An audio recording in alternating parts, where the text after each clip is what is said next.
দেখো আমি কি রান্না করতেছি, হুট করে এই যে বৃষ্টির মধ্যে যত সব প্ল্যান শুরু হয়ে যায়। এখন আমরা করতেছি চিকেন মশলা আর হচ্ছে সাথে রুটি করব। তো দেখতেই পাচ্ছি এখানে আমি মশলা টশলা দিয়ে সব মাখিয়ে নিছি। এখন এগুলো সব ভাজতেছি, সেই 3-4 ঘন্টা ধরে এটা ম্যারিনেট করছি, তারপরে এটা ভাজা শুরু করলাম। তো অনেকে আমাকে কমেন্টে বা আমার পার্সোনালি মেসেজ করে বলো যে হচ্ছে আপু আপনার বাসা কোথায়। তো আমার শ্বশুর বাড়ি হচ্ছে সিরাজগঞ্জ সদরে, আর বাবার বাড়ি হচ্ছে সাইদপুর, মানে পাবনার ওইদিকে।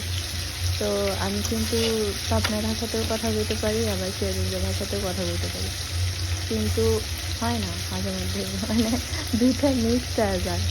আবার শুদ্ধ ভাষাও কিন্তু ভালো করে কইতে পারি না। তো যাই হচ্ছে যে বাসায় কীভাবে কমু, এই যে আমি কিন্তু অল্প করে তেল দিয়ে ভালো করে ভেজে নিব। এখন দেখতে পাচ্ছাও।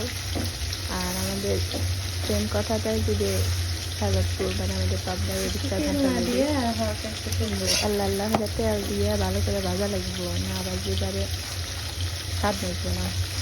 এই সেম, মানে সিমিলার আর কি সাজাদপুরের বাসাটা। কিন্তু এরা সব কথা শেষে খাবো না যাবো না, আর আমাদের ওদিককার মানুষ বলে খাবো লয় যাবো লয়। এরকম।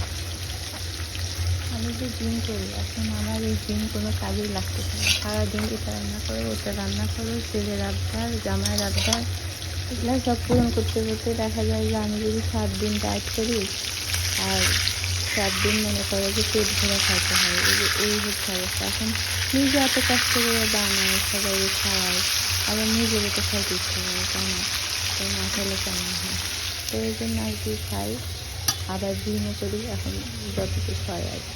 তো দেখতেই পাচ্ছি খাবারটা কত সুন্দর।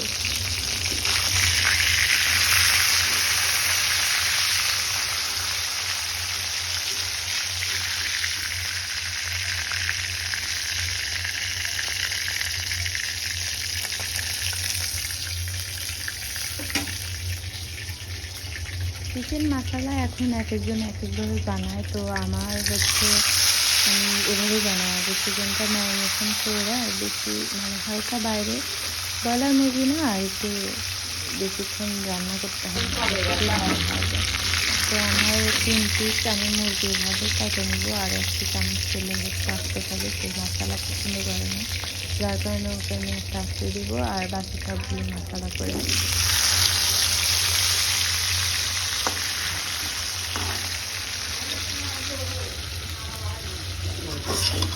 এদিকে আমি রুটি ভেজে নিচ্ছি। কিছু রুটি ভাজি করছি তেল ছাড়া, আর বেশিরভাগই করা হয়েছে তেল দিয়ে। তো আমি যেগুলো খাইছি সেগুলো হচ্ছে তেল ছাড়া 2টা ভেজে নিচ্ছিলাম, আর ওদের সবার জন্য হচ্ছে হালকা তেল দিয়ে ভেজে ময়দাটা তেমন কিছু না, শুধু মনে করো যে তেল আর লবণ, ময়দা দিয়ে একটা ডো বানাই, রুটি নর্মালি রুটি যেরকম তোমরা বানাই আসছে সেরকম রুটি। তো সব কিছু বানানো কমপ্লিট করার পর আবার আমার এখন মনে করো যে টিউশনি করাইয়া এটা রান্না করতে করতে সেই 8-9টা বেজে গেছিলো রান্না শেষ করতে। 8টার সময় আমার টিউশনি শেষ হয়, এর আগেই হচ্ছে আমি সব কাজ কমপ্লিট করে গেছিলাম মোটামুটি। আসার পরে এগুলো শুধু ভাজতে আসছিলো, আর এটা আসছিলো ভেজে। তো আমি আসলে সবগুলো রুটি এভাবে ভেজে নেবো।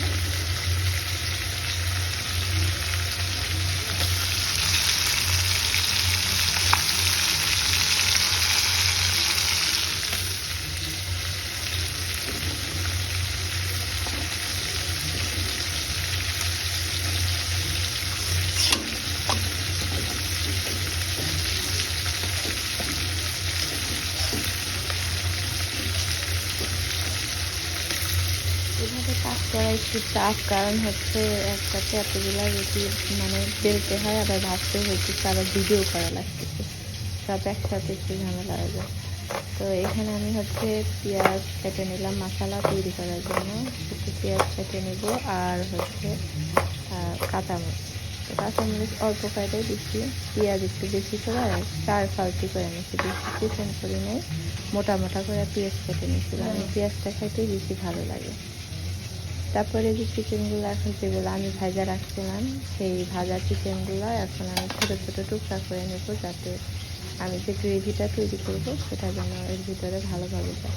ভিতরে কাঁচা দেখে ভাববো না যে আবার সিদ্ধ হয় না, আসলে সিদ্ধ হয়েছে। ব্রয়লার মুরগি এত রান্না করার প্রয়োজন হয় না, যখনই ম্যারিনেশন করো অর্ধেক সিদ্ধ এখানে হবে। কারণ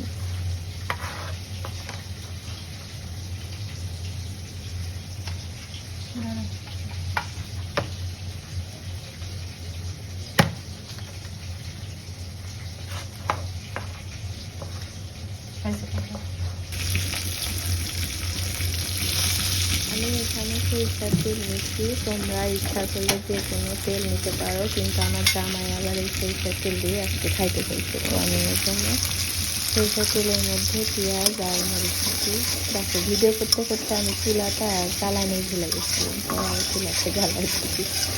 যাই হোক, একসাথে ভিডিও করা আর এই রান্না করা মানে খুবই ঝামেলা। কারণ যে রান্না দেখা যায় 1 ঘন্টার মধ্যে কমপ্লিট হয়ে যায়, সেই রান্নাটা ভিডিও করতে গেলে দেখা যায় যে 3-4 ঘন্টা লেগে যায় একটা রান্না করতে।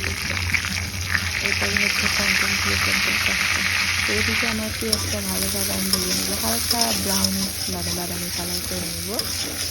বাদামি কালার করে নেওয়ার পরে আমি হচ্ছে ওই যে চিকেন যে তুললাম ওর ভিতরে যে গ্রেভিটা ছিল ওটা কিন্তু চিকেনটা কিন্তু আমার 2বার ওয়াশ করা, একবার ভিনেগার এবং লবণ দিয়ে পানি দিয়ে আমি 1 ঘন্টার উপরে ভিজা রাখছিলাম। পরে চিকেনটা ভালো করে ধুয়ে তারপরে আমি হচ্ছে সব মশলা, দুধ, soya sauce, tomato sauce, already কিন্তু যে কোনো মশলা তোমরা দিতে পারো, সব মশলা দিয়ে আমি ম্যারিনেশন করে রাখলাম। তো সেই পানিটাই আমি দিয়ে দিচ্ছি ওর ভিতরে। আর বাইরে এক্সট্রা কোনো আমি পানি দিব না, এটা দিয়েই আমি গ্রেভিটা তৈরি করে নেব।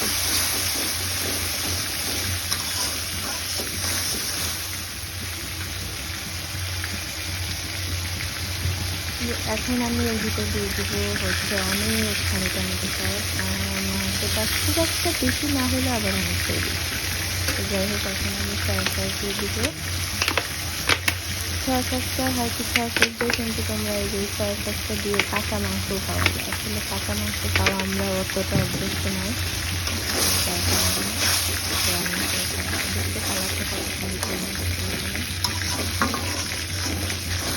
ভালো করে আমি মশলাটা কষিয়ে নিচ্ছি।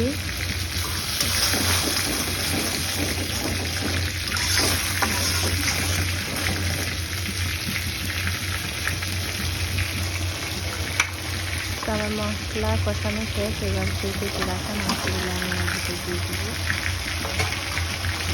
এবার ওটা সুন্দর করে তার সাথে মাখিয়ে নেব। তাই তৈরি হয়ে গেল আমাদের চিকেন মশলা। ফোন দিয়ে এই যে ফোন করা যায় না, মানে ইটা নষ্ট হয়ে যায়, কি বলে এটাকে, বিদ্যুৎ সুন্দর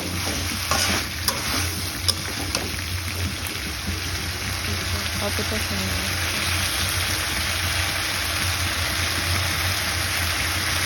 এভাবে গরম গরম পরিবেশন করে চিকেন মশলা। আশা করছি তোমাদের অনেক ভালো লাগবে। তো যাদের ভালো লাগবে একদম ঝামেলা মুক্তই হচ্ছে চিকেন মশলা তৈরি করে তোমাদের দেখানো হচ্ছে। তো যদি ভালো লাগে অবশ্যই ভিডিওতে লাইক করবে, কমেন্ট করবে, শেয়ার করবে। তো এভাবে খাওয়ার জন্য রেডি। আমার প্লেটে এতগুলো দেখে ভাই বোনা জানে এতগুলো খাবো, এটা আমার প্লেট না, এটা আমার জামাই প্লেট। তো ওটা দিয়ে আমি শুট করতেছি। মাশাআল্লাহ অনেক মজা ছিল। সবাই ভালো থাকবে আর আমার জন্য দোয়া করবে। আল্লাহ হাফেজ।